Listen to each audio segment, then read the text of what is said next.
you must die for the sins that you have done. The master didn't speak a word, he just wrote upon the ground. And when they heard the news, so there was no to accuse, he was the talk of the town.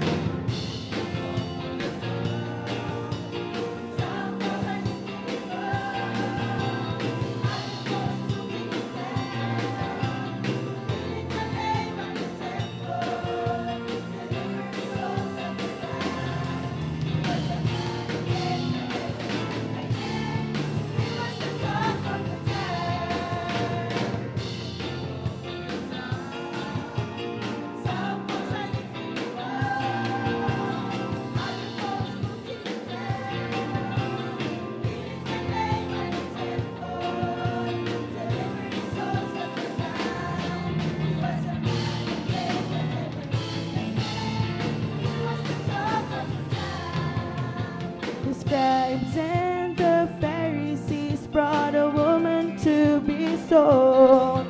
Now Moses' law said, you must die for the sins that you have done. The master didn't speak a word, he just wrote upon the ground. And when they heard the news, so there was none to accuse, here's the talk of the town.